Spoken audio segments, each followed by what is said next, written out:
Ladies and gentlemen, as we begin our services, if we can please kindly turn off all cell phones or electronic devices, or please place them on silent. Thank you.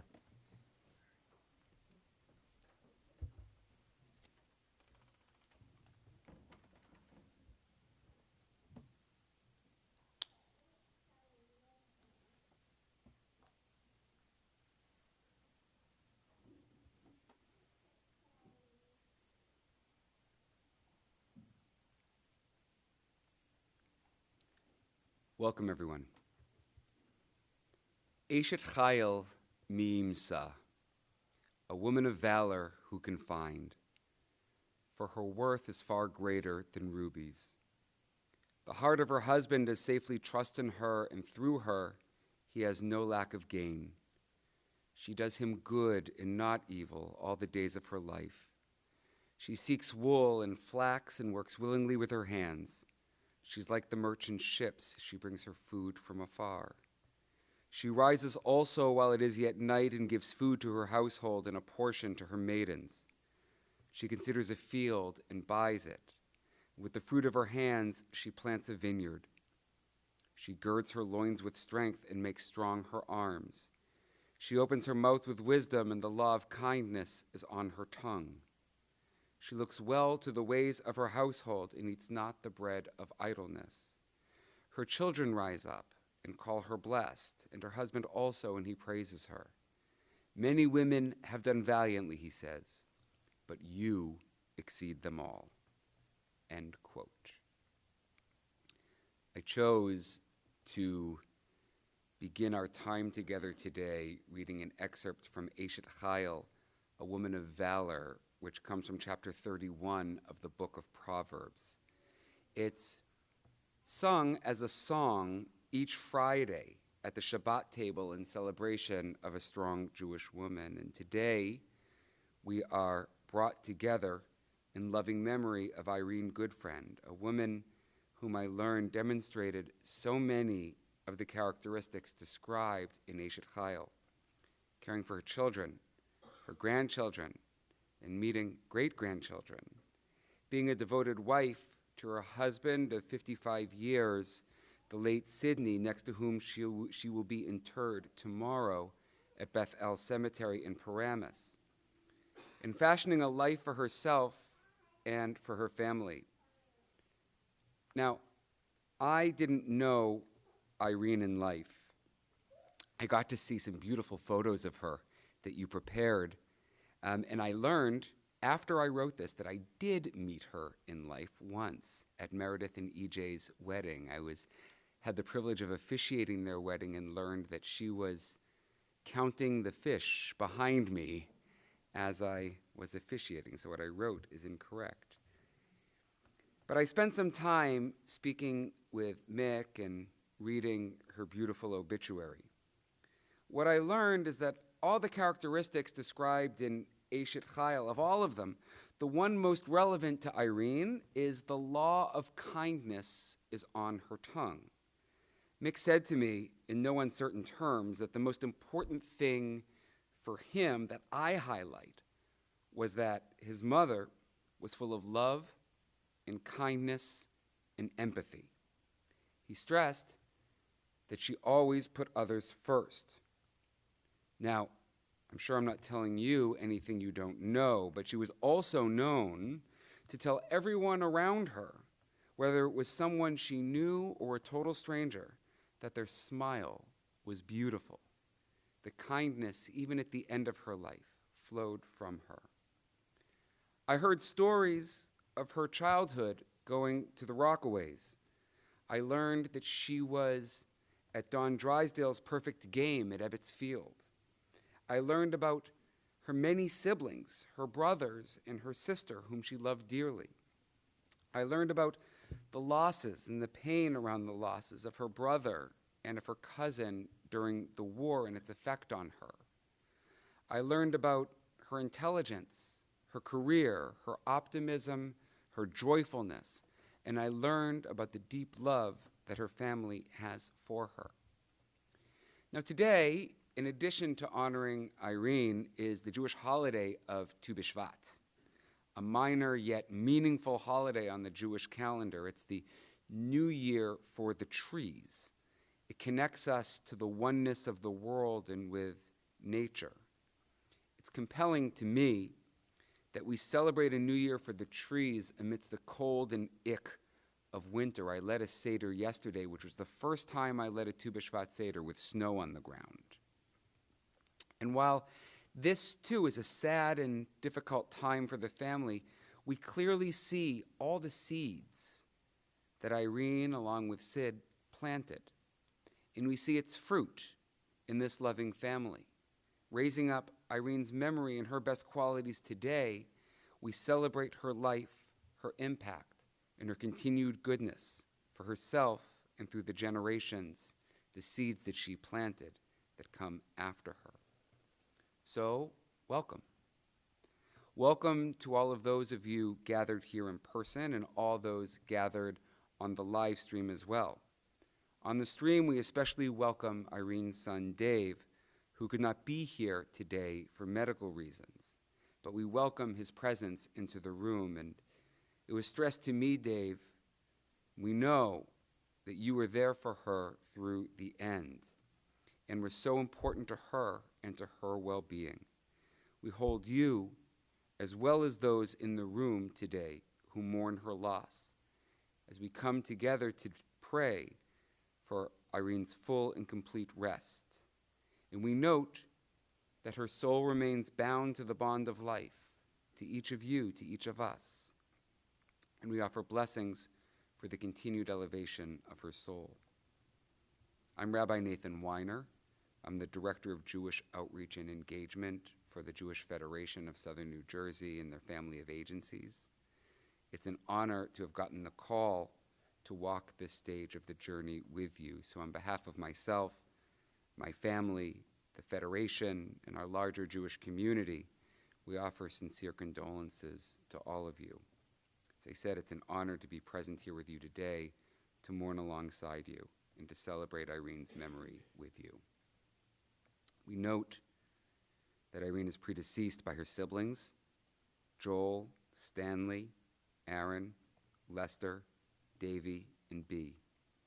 She's also, of course, predeceased by her late husband, Sidney, whom I learned she married only after 8 weeks of having known him and stayed together in loving relationship with him until his passing in 2001. Irene is survived by her son Mick and his wife Laura, her son David, and her daughter Barbara. Her grandchildren, Garrett and his wife Kate, Iris and her husband Chuck, Rachel and her husband Gary, and Aaron. And her great-grandchildren, Elijah, Colin, Chase, Savannah, and Amara Nitza, as well as nieces and nephews and grandnieces and nephews, and many more. I pray I got every name correct. Good, okay. May the love and support that you have for one another, God willing, carry you through this transition. Going to now recite Psalm 23, a psalm universal across the Abrahamic faith traditions at moments of loss and grief. I'll read it first in the Hebrew, followed by a standard translation in the English.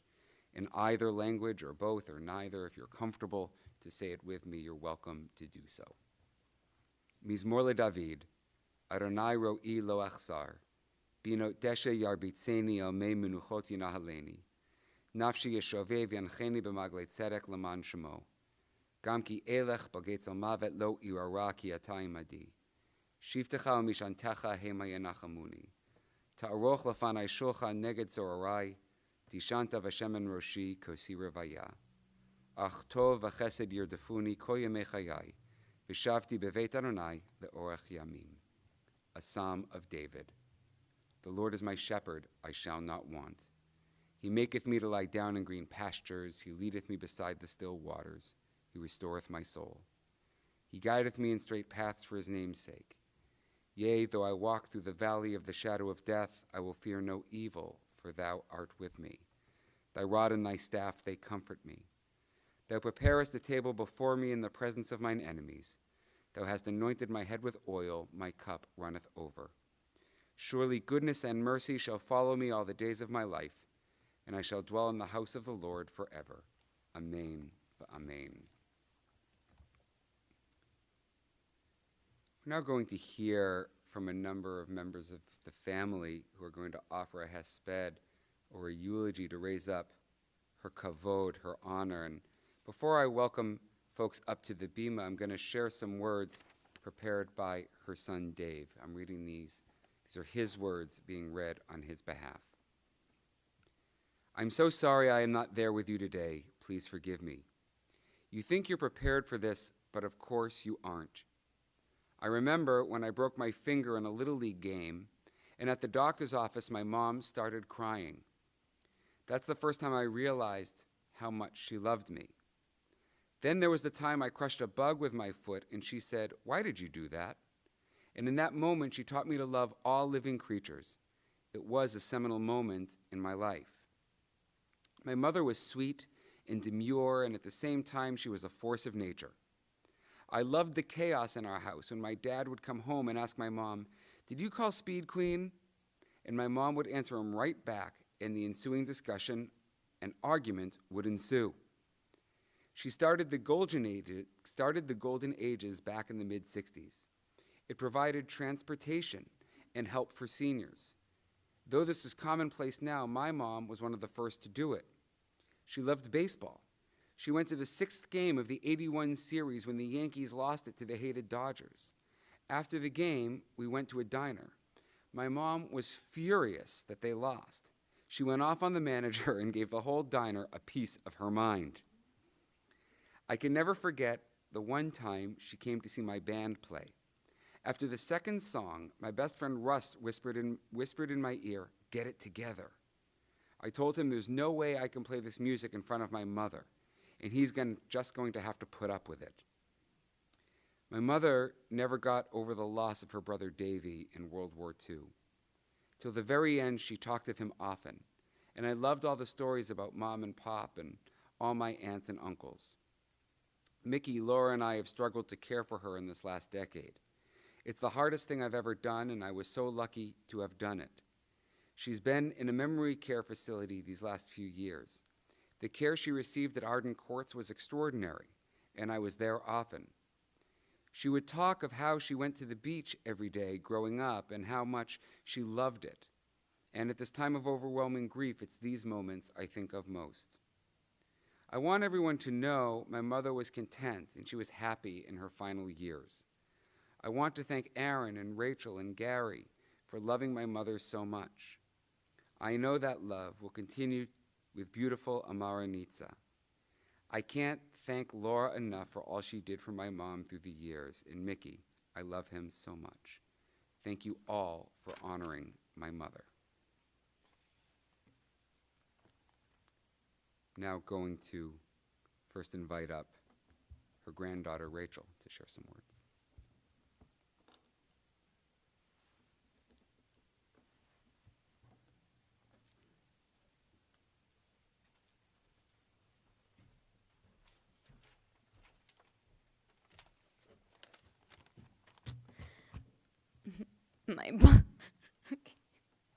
My bubby. I remember a warm childhood memories in her house. So excited to always spend time with her. I think she was the first person to ignite the curiosity of travel in me. She would give me coins from all over the world that she would pull out of batches of quarters that she counted from the washing machine business. Bubby was so smart. I often wonder what she would have been if she was born 20 years later, if she had came of age after women's lib, as she would call it. She learned from a young age what it was to work hard to support other people and to be selfless. She would tell me about saving her babysitting money to contribute to the family effort of sending her brother Lester to college at Harvard.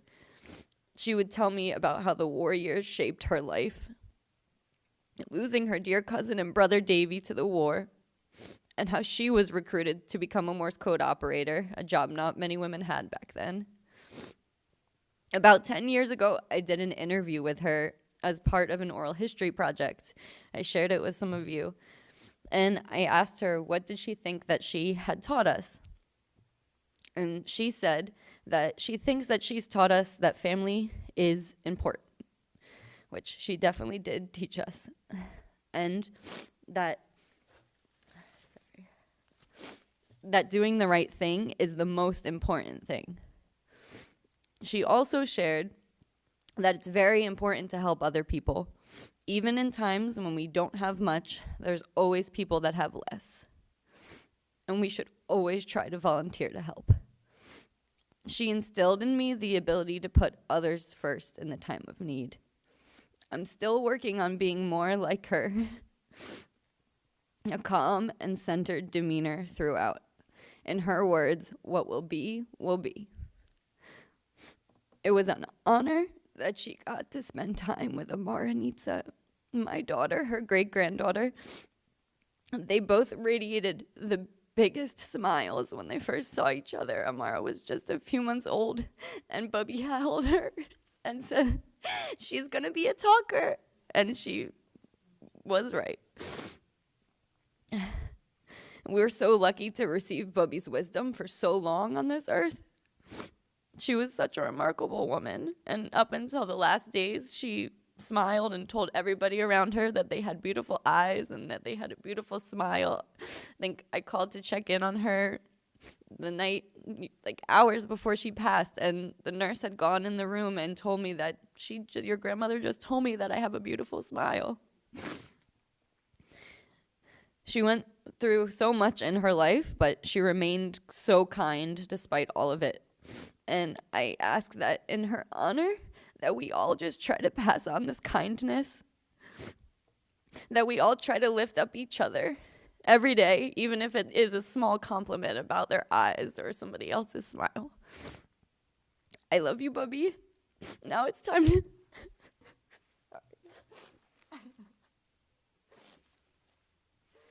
It's time to gay schluffen, as she would always tell me. And I hope that I can understand your Morse code messages that you promised to send me in my dreams. Thank you.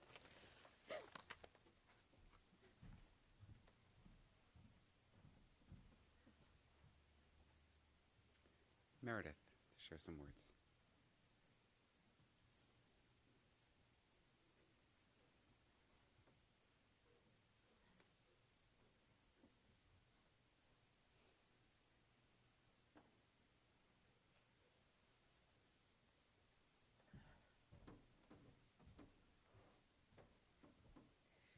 You know, Rachel, I just want to say it's kind of unfair to set the bar that high.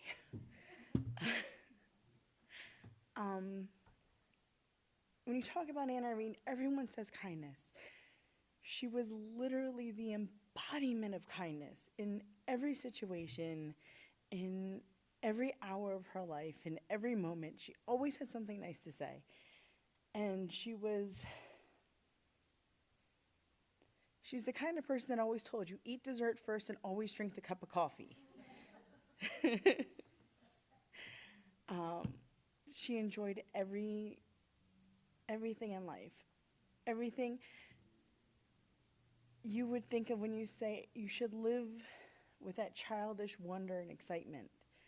That was her. She smiled at everything. Everything was good. And what wasn't good, she says, it'll be what it'll be. And it'll be better.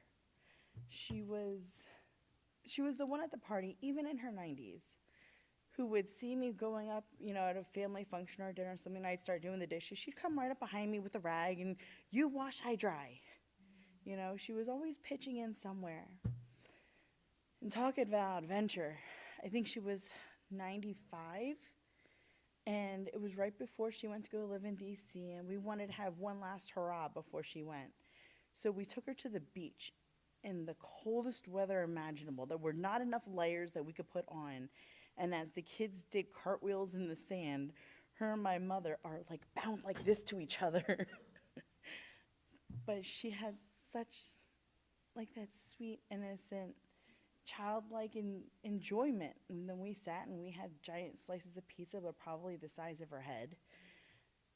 And that was just Aunt Irene. And she was, even when she was confused, and they say, you know, when you start to get a little confused, the real you comes out. Everything out of her mouth was so sweet and pleasant and kind, because that's truly who she was from the inside out.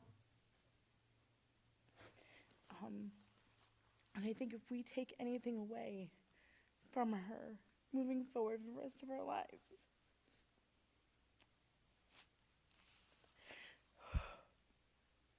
I think we need to take that kindness and that enjoyment, and remember to always eat dessert first so you always have room. Because it's that sweetness and that kindness that will always bring you that joy and that smile, and I will always think of her as I sit down at midnight and wonder whether or not I should have that extra cup of coffee.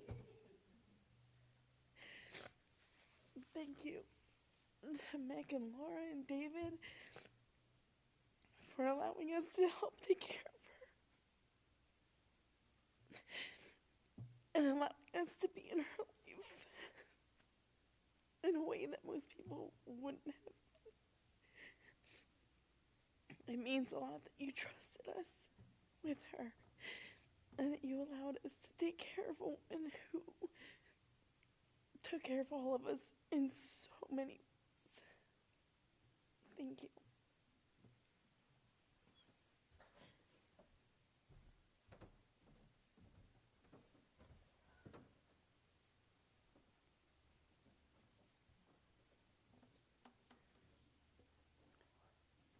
And Judy to share some words.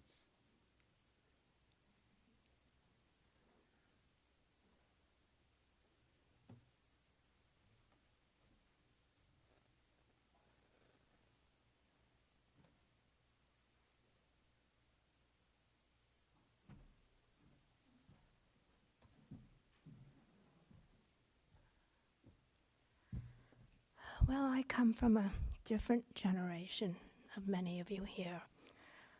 I'm probably the only person who was actually at her wedding. It was in a judge's chamber. My mother and I were the only people, in addition to my aunt and uncle. I think I was either 3 or 4, and I was crawling around on the floor while the judge pronounced them man and wife. I still remember it. I didn't know what was going on, of course, but my aunt was definitely a fixture of my childhood. The stories that were told when I was a child of my grandmother having birthed, I don't know how many of you know this, maybe it's just been passed down, but my grandmother had 7 kids, and by that point, I guess it was easy to give birth because she went to the bathroom and she nearly had Irene in the toilet. And that's what I was told. And it was told and retold my whole childhood. So my aunt was a part of my life, my entire childhood. I just was saying, I think I lived at her house more than I lived at my house. I grew up with her. She was always kind. She was my second mother. Whenever I would have a problem with my mother, she would interfere and try and change it and make it better to the very end. When my mother was in her decline in her late 70s and early 80s, my aunt took care of my mother. She would drive my mother to see us because my mother had macular degeneration and she could no longer drive. I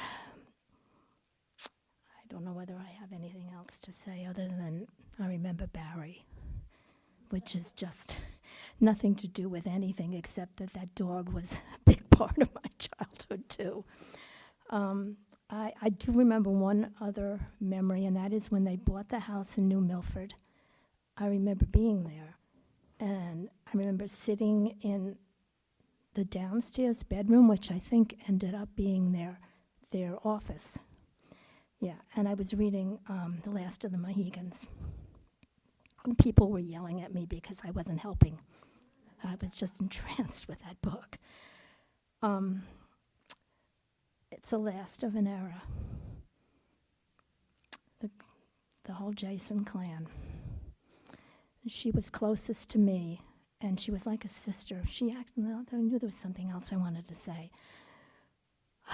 I lived with my mother after her divorce and my grandparents, and Irene was still there. So I actually lived with her the first 4 or 5 years of my life before she got married. Nothing but kindness, always helpful, always trying to smooth over the rifts that were in our family. She was a very special lady. So.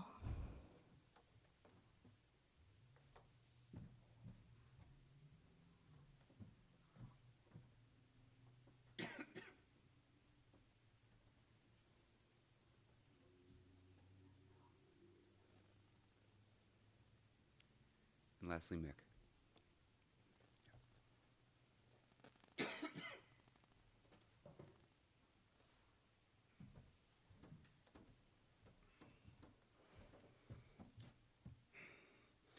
I'd like to thank everybody for coming here today, everybody who's here and everybody who's not here, everybody. My mother was many things to many people. She was a devoted wife to my father, Sid, a loving sister to her brothers, Aaron, Lester, Stanley, and Joel, and her favorite, Davy, who was taken from her in the war, and her beloved sister, Beatty.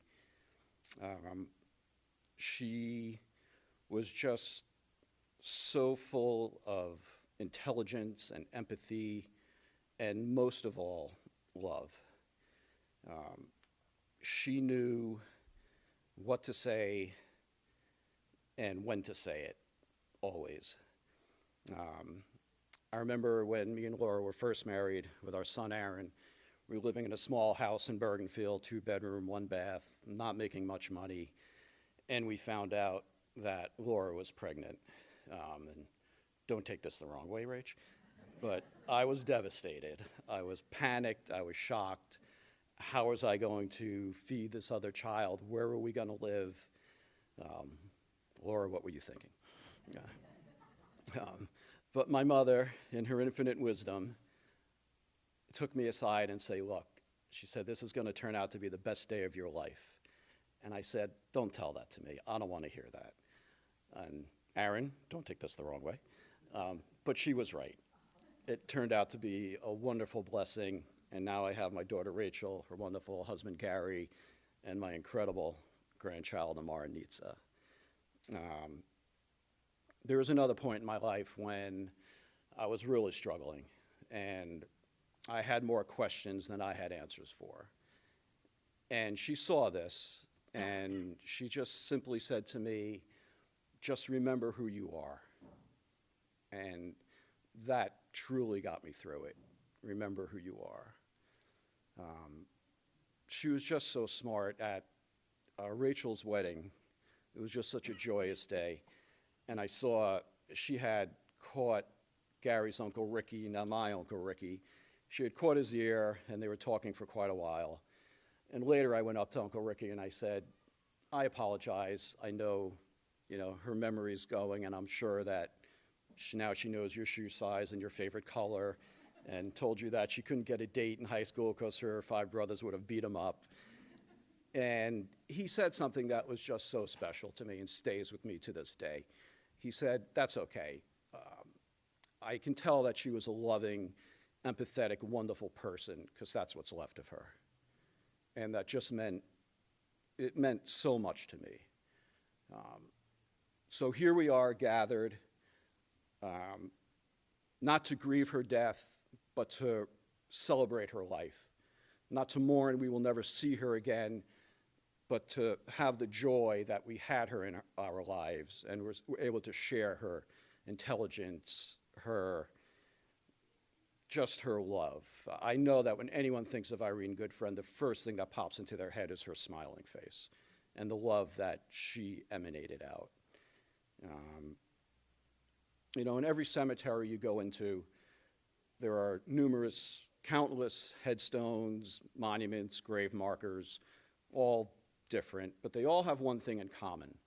They have the date, the person was born, they have a dash, and the date they passed. The two dates are meaningless. They're just arbitrary points in time that man has placed to try to sort through the chaos. What is important is that dash. That dash represents the life we live, what we did in that time between those two dates. The dash is everything we were, everything we did, all the people we affected. And my mother's dash, my mother's life, was something we should all aspire to. It was a dash of joy and sorrow, triumph, tragedy, exquisite highs, and unspeakable loss. But most of all, it was a life of love. She emanated love out into the eons. When you go out at night and look up at the sky and you see the brilliance of the stars shining on you, and those stars may have blinked out of existence millions, billions of years ago, yet that light, like my mother's love, still shines on us. It illuminates us, it soothes us, it inspires us. And as it resonates out into the universe, it is eternal. Her love of her husband, of her grandchildren, but mostly it was her love of life. She loved life and lived every minute to the fullest. And she instilled that in me, and she instilled that in everyone she met. I'll miss her terribly, but she'll never be gone. Her love will never be gone. It will shine on us forever. I'd like to thank everybody again for being here. My profound thanks. Just everything, you're here. It's just so meaningful to me and my family. And in closing, I'd just like to have one final thought. There's an old Native American proverb that goes something like this. One night, an old Cherokee chief was sitting around the campfire with his grandson, and he says, "My boy, inside all of us are two wolves fighting for our soul. One wolf is evil and bad and hate. The other wolf is goodness and kindness and love." And the boy thinks about this for a minute, and he asks, "Grandfather, which wolf wins?" And the Cherokee chief simply says, "Whichever one you feed." And I know which one my mother fed. Thank you all so much for being here. It means everything to me. Thank you. Thank you.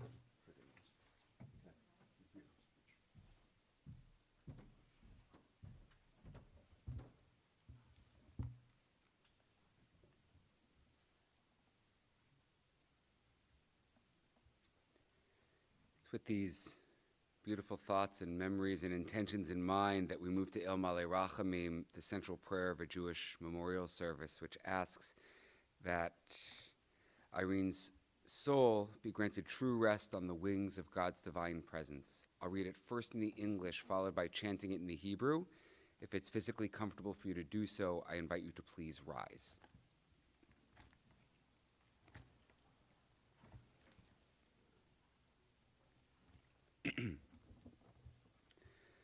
O God, full of compassion, who dwells on high, grant true rest upon the wings of the Shekhinah, the divine presence, in the exalted spheres of the holy and pure, who shine as the resplendence of the firmament to the soul of Irene Goodfriend, who has gone to her eternal home. For charity has been donated in remembrance of her soul. May her place of rest be in the Garden of Eden. Therefore, may the All-Merciful One shelter her with the cover of God's wings forever and bind her soul in the bond of life. Adonai is her heritage. May she rest in her resting place in peace, and let us say, Amen. El Malei Rachamim, Shochen Bamromim, Hamitzei Minucha Nechona, Al Kanfei HaShechina, B'ma'alot Kedoshim U'Tehorim, Kezohar harakia mazhirim, et nishmat Leah bat Moshe, shehalcha le'olama. Ba'avor shenadvu tzadaka ba'ad hazkarat nishmata, began eden tehe menuchata, lachen bal harachamim yastireha beseter kenefav le'olamim. V'yitzror hachayim et nishmata, Adonai hu nachalata, v'tanuach al mishkava b'shalom, v'nomar Amen. Please remain standing. We're going to break with tradition a little bit and use this time to recite the Mourner's Kaddish. I say break with tradition because today we are having our celebration of life, our memorial service, and tomorrow is the interment. And usually, Mourner's Kaddish is said for the first time following an interment when those two things are right next to one another. We're going to shift and say Mourner's Kaddish here symbolically, which is okay. Because what Mourner's Kaddish does is it's an elevation of her soul. Essentially, when you do a mitzvah in this world, you get the credit for it, right? You get that. You did the mitzvah. Except, had she not passed, we wouldn't be doing this mitzvah. Therefore, all the goodness that you heard about from her continues in a real way through you to be real and existent and permeating in this world. And that, A, is a spiritual elevation for her, and B, God willing, is a comfort to you to know that that can continue to come channeled through you. And that's what we mean when we say, may she be bound in the bond of life. So it's with that intention we say the Mourner's Kaddish for the first time in her memory. Yitgadal v'yitgadash shemei Rabbah, bi'alma divra kirutei v'yamlich malchutei, b'chayechon u'v'yomechon u'v'chayei dechol beit Yisrael, ba'agala u'vizman kariv imru amen. Yehei shmei Rabbah mivarach le'olam olamei omaya. Yitbarach v'yishtabach v'yitpa'ar v'yitramam v'yitnaseh. V'yitadar v'yitaleh v'yithalal shemei dekudesha b'richu. Le'ela min kol birchata v'shirata. Tush bechata v'nechemata. Ta'amiran bi'alma v'imru amen. Yehei shlama Rabbah min shemaya. V'chaim aleinu v'al kol Yisrael v'imru amen. Oseh shalom b'mromav, hu ya'aseh shalom. Aleinu v'al kol Yisrael v'imru amen. May the one who ordains peace in the heavens inspire us to be God's partners and agents for peace on earth, for us, for all Israel and all inhabitants of the earth, and we say, Amen. Please be seated. A few brief announcements as we draw to a close. First, immediately following our time together here, family and friends, all guests are welcome back to Mick and Laura's home at 1 Abingdon Ave in Medford. There are directions in the lobby for you to take on the way out. Tomorrow, interment is happening up at Paramus at Beth El Cemetery on Forest Avenue at 11:30 a.m. Following that, family and friends are welcome to Puzo's Restaurant in Ridgewood. Lastly, donations in lieu of flowers may please be made to an organization she cared so deeply about, the New Milford Historical Society.